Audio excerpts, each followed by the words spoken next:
Okay, good, I'm here. All right. Thank you so much. By the way, I just have to give one more plug for Otto and Marge Eck, because they have been our friends for over 40 years, and you will adore your time in Portugal. You really need to do it. Okay, so the reason why I was asked to come and speak is because I had the privilege of getting to go to the border wall that's in the news right now. We talk about it all the time. And I wanted to see basically what I would find if I went there. These trips that I went on, they were sponsored by MCC, what Danielle talked about. But the number one thing for me was that I had to go with an open mind. And it's because it's easy to form an opinion.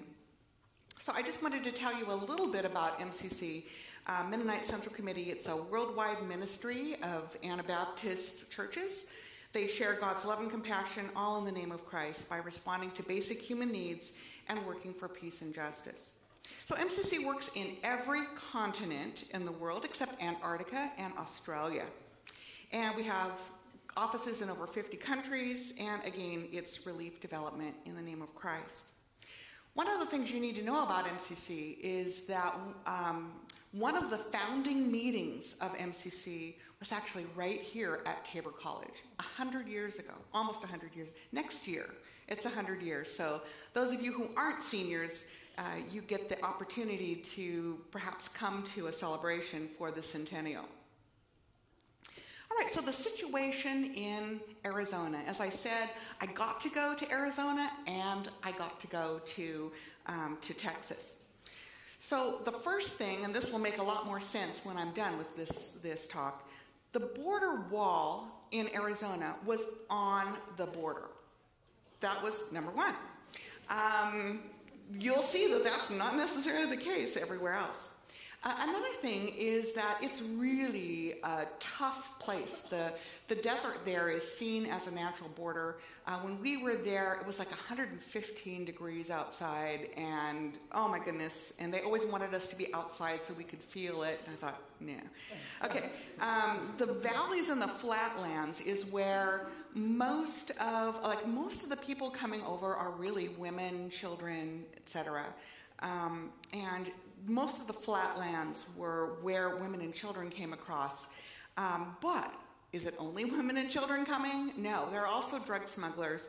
And that challenging, more hilly, overgrown areas where they did drug trafficking was found. So this is, I don't know if you can see it from the picture, but it's actually a double wall.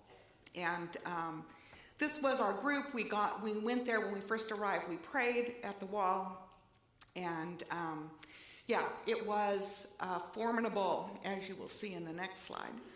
It's really imposing. It goes, in the area we were at, it goes for as long as the eye can see.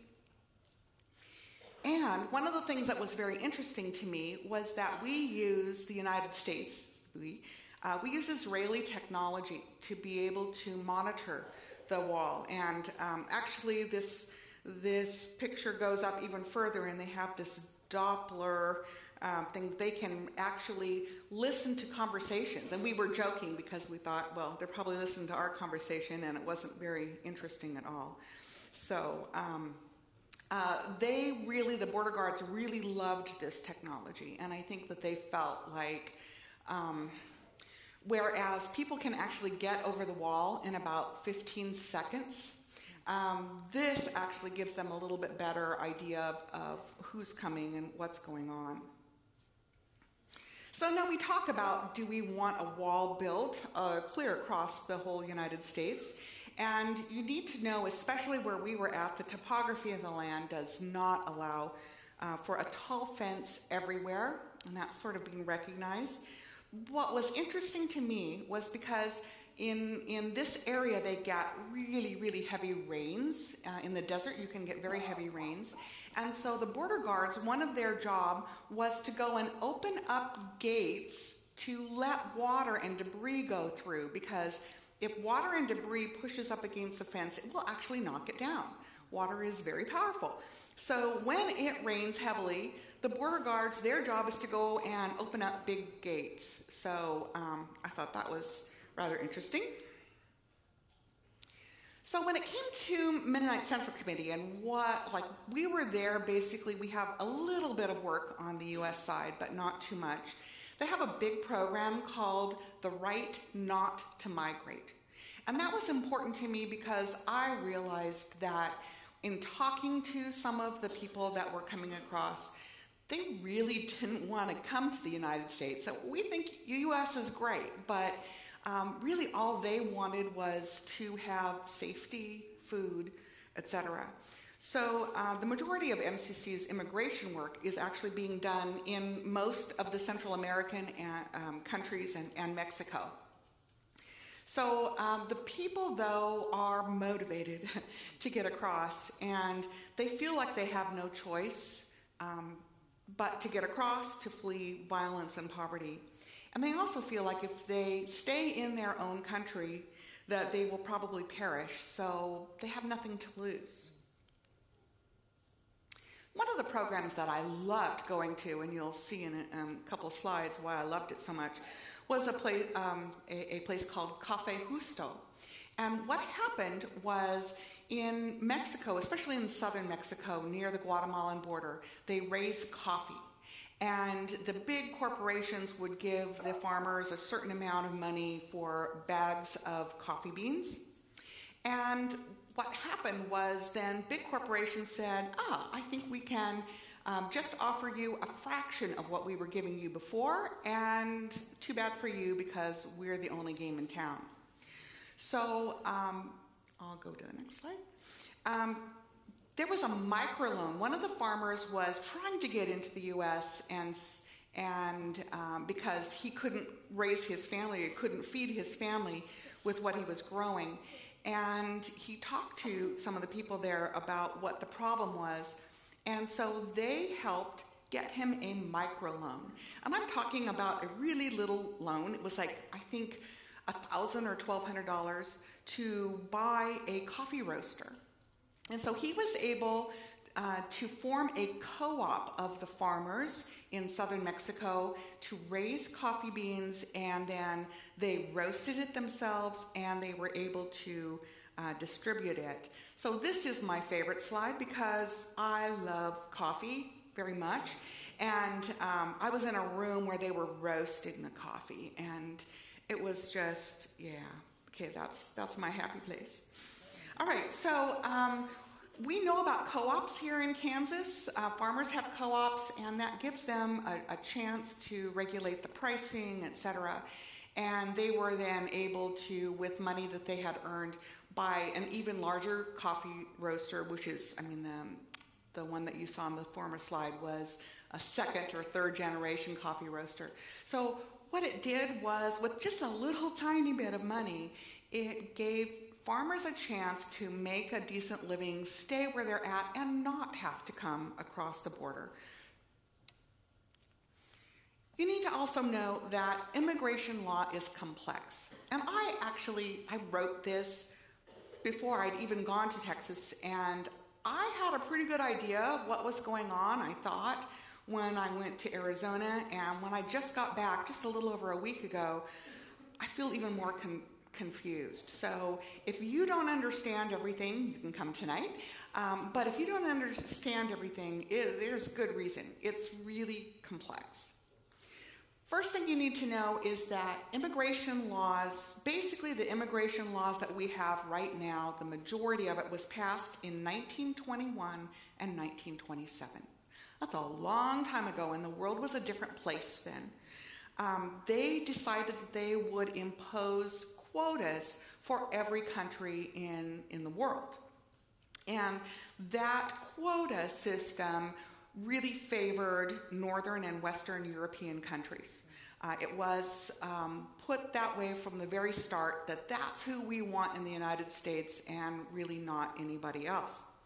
So for today, we still have the vestiges, or we still have really pretty much almost this quota system pretty much intact, although the numbers have increased, and the wait time. So you hear people say, oh, well, just come over legally, don't be illegal. Well, if you come from Germany, where I lived, you can legally immigrate, and it may take you months or a couple of years. If you come from Mexico, the legal wait time is 24 years. Just let that sink in. 24 years. If you applied, you wouldn't be able to get in for 24 years. And for Mexico, that even means you have to have someone in your family that's already in the United States legally. So you already have to have a very close relative, or you're not even considered for that. So in 1965, we decided, because we went clear till 65 with no updates in immigration law, in 1965 we brought in a landmark Immigration and Nationality Act, and it gave families a chance for reunification and also bring in more skilled immigrants, and it added a layer of complexity to who we will bring in. But basically then, since 1965, none of you are around then, except for some of us were around in 65, but it hasn't changed since then. It hasn't changed. And so when you hear that we need comprehensive immigration reform, it's true. We do, because it's crazy. So even asking that question, why don't they get in line? Why don't they do it legally? I hope that last slide really explained that to you. It's also very expensive. Costs thousands of dollars to $10,000, $15,000, $20,000 sometimes. And of course the wait times, and the wait times are different for every single country in the world. But the ones from Northern Europe, Western Europe, they are the shortest. So again, this is one of the reasons why MCC has this right not to migrate, because in order to alleviate some of this horrible violence and poverty, we need to be working more in the countries where all of the people are coming from. And so we want to give them an option for not having to try to go. Next thing I want to cover is DACA. How many of you have heard of DACA? All right, a lot of you have. Maybe not all of you who raised your hand know what it is. It's called Deferred Action for Childhood Arrivals. And it allows young adults or people that were brought in as children illegally to be able to apply for deportation relief and to get a work permit, etc. Started in 2014. I'm not exactly sure where the United States is on that right now. I know that they've tried to rescind it. It's in the court system. But before DACA, there was no line to ever get into. It wasn't even a 24-year wait. It was a forever wait. There wasn't a line for those people that entered. One of the things we did at Fresno Pacific University is we had a Samaritan Scholarship Program for over 20 years.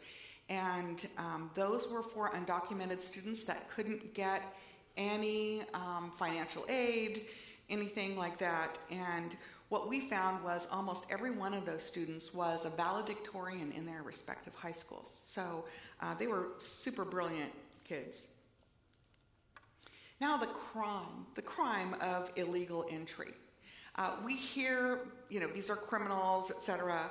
Yes, it is a crime to come in, but it is a misdemeanor. I know not all of you are criminology majors, but a misdemeanor is pretty low level.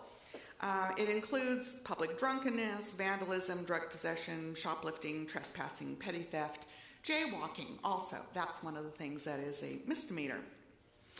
So for a misdemeanor crime, what do you think the penalty is going to be? It's going to be really small. It's going to be, maybe a fine at the most. If you get jailed for a misdemeanor, it's usually because you've done something else that goes along with it. And I want to mention that this is a misdemeanor crime, together with the fact that how many of you have ever heard of a statute of limitations? Okay. All right. So statute of limitations mean that the police have to catch you within a certain amount of time, even if they catch you for doing a crime, and the crime, and this is for almost all of the crimes that you can commit except for murder. Even in many states in the United States, the crime of rape has a statute of limitations. So that means if someone is a rapist and they rape somebody and they don't get caught within a certain amount of years, even if they're caught, even if they know that was the person, there's nothing that can be done.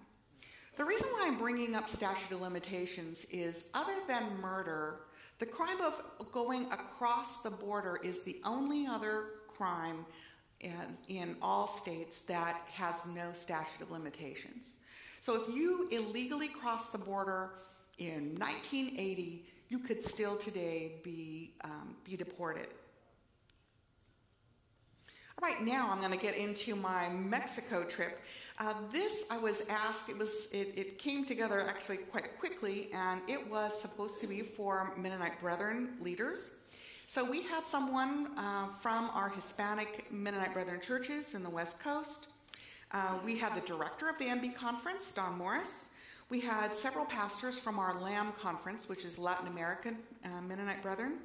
We had the US M.B. Christian Leader magazine, if you've heard of Christian Leader. And we had the Mennonite Brethren representative of the US MCC board, that's me.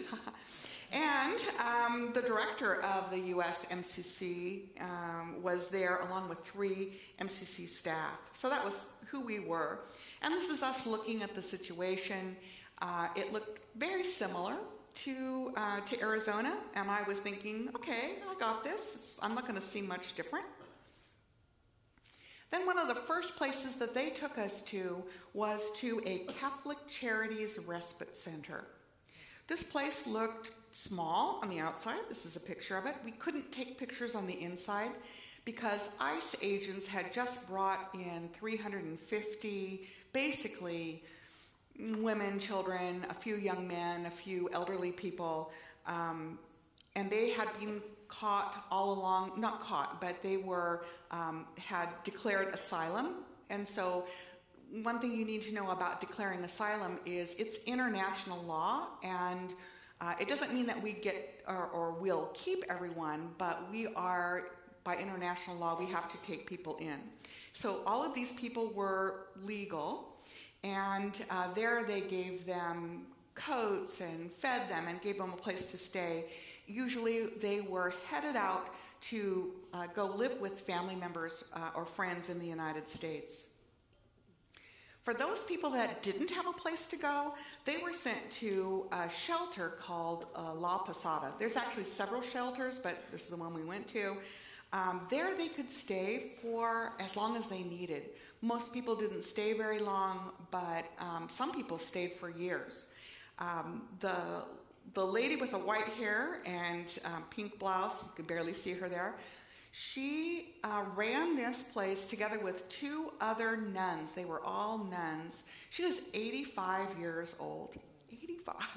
She had so much energy, and the other nun was like 80. I don't know how they ran this place. They had no other staff. They had few volunteers, but this place was running like clockwork. It was great.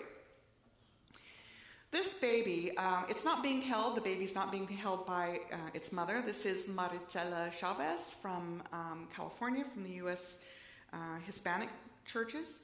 She was holding this baby, and you will hear a lot of horrific stories in people coming.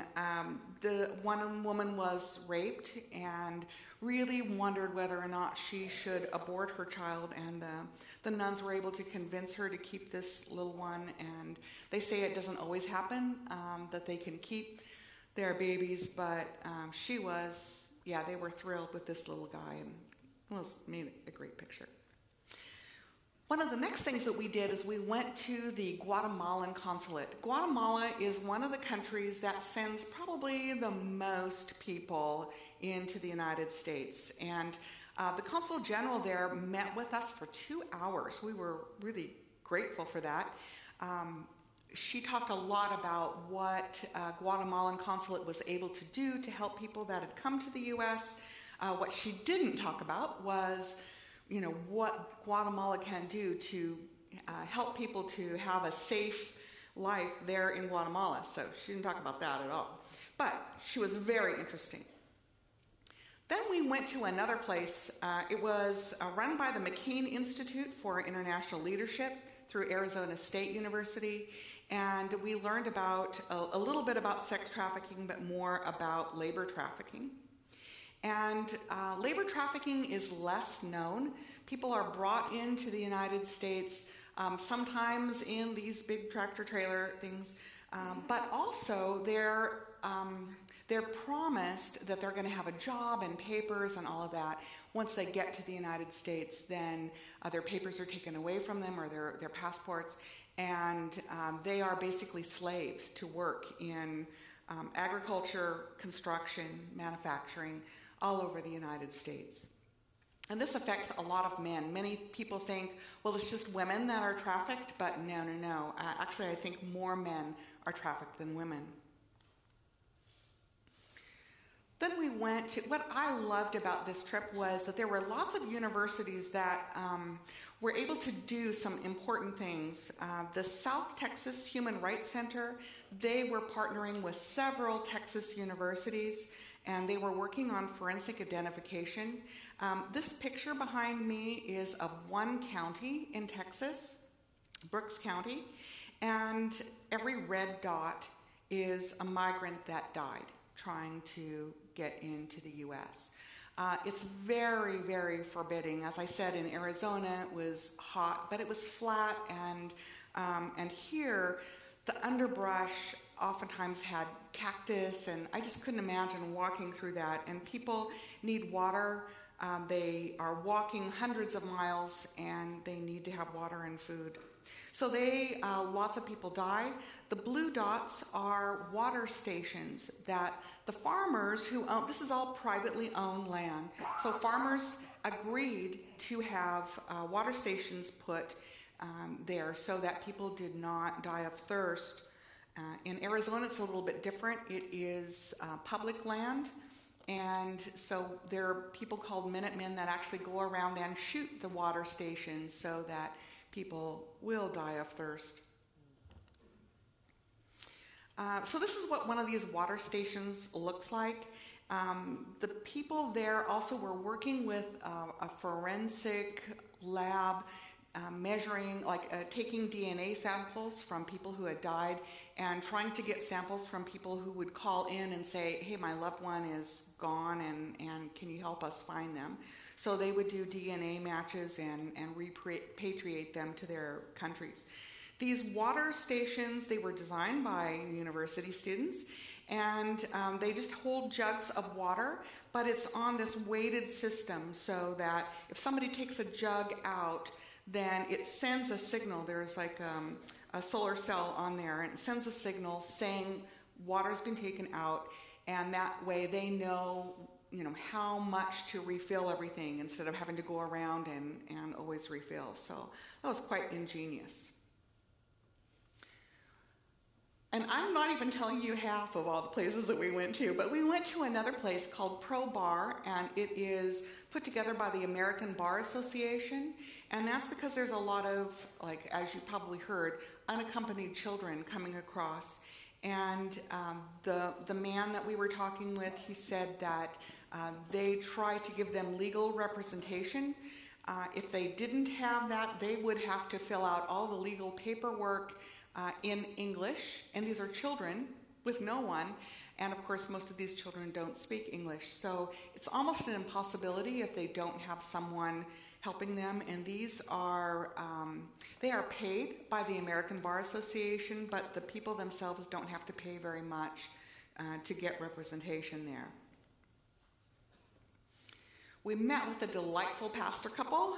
They were 1 mile away from the border, and as people would come across, and this was all in an area where there was a fence already, people would come across and come to their church or come to their house and say, we're hungry, or And so they would always welcome people in, and they would set up this big table outside and serve meals, and people would donate food to them, and they would serve meals.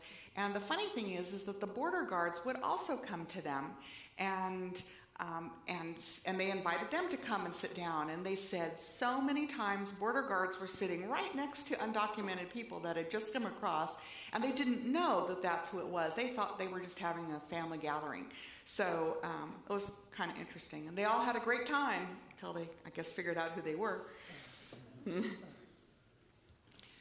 One of the tragic parts, we were in Mexico in the city of Reynosa, and actually we were in the outskirts of Reynosa, and we went to 4 different Anabaptist churches, and there it was quite heartbreaking. These churches are really located in very poor areas. The people that were taking us, the pastors that were driving us around kept saying that the vans were going to turn into boats because the roads were, of course, mud and pitted, and really we never drove much more than 5 miles an hour around there. So one of the things that was so sad is they said to us, please pray for our young people in our church. Well, lots of pastors say that, right? Pray for our young people. But they had a special reason for that. They said that the teenagers in their church were almost all approached by cartels or by gangs and told that if you don't join our cartel or gang, we will execute you.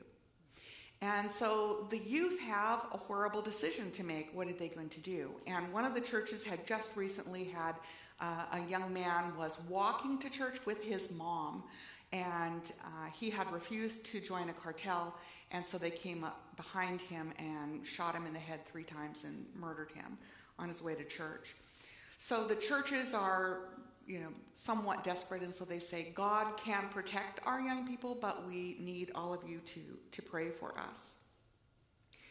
These were really, really poor areas, and when we finally got out of Reynosa, they told us that it had just been named the most violent city in all of Mexico. And I'm really quite grateful they told me that when I was already out and not while I was there, but we already knew how challenging it was. So now sort of back to the border wall real quick. The border wall is, I said in Arizona the border wall is on the border, and you laughed, haha. Here we found that the border wall was sometimes 25 miles away from the border, 25 miles. And the planned border wall that they are thinking of putting all the way across the United States is as much as 50 miles away from the border. So what happens then to all of that land? It's called eminent domain, and that's where the government can seize property that they need. And so they are planning to seize that and give about 10 cents on the dollar for the farms, the houses. Let me just show you where it is right now. This is 25 miles to the border. They have the wall built, but then they have these gigantic gaps because farmers need to be able to get in with their tractors to farm the land, etc. And so, when they change it, all of that, they won't have any access to the land, and they'll have to get rid of it. We got to attend the La Grulla Mennonite Brethren Church while we were there. One of the things we learned about this church is that it is unfortunately within that 50 miles from the border. And that means that the church will be, if it goes through, the church will be seized. They've already been notified that and all of their homes and all of their businesses, etc., are going to be seized. And government has said, well, you just need to move out and move north. So that's sort of the situation there. So they are really, and I was thinking, we have M.B. Foundation just down the street here, and some of my money went to building this church, and so it's sad for me. So what can I do? I have a picture of one of my children up here. But what can I do about this whole border situation? First of all, you need to pray. Pray for, I don't even know what the answer is. If you're looking to me for answers, I don't have any. But I do know that I need to pray for the whole situation because a lot of people are hurting. Pray for the churches down there because what a horrible situation they're in where their children could be killed at any minute. You can call your representative, and instead of just voicing your opinion, I would encourage you to just say, please, can you fill me in a little bit more and help me understand the situation? Also, you can volunteer with an agency like MCC. MCC has many openings for people that want to work in these countries. You can serve for 1 year, 3 years. The reason why I have a picture of my son up here is because, as you know, we served with Mennonite Brethren Missions and Services. It's called Multiply now. And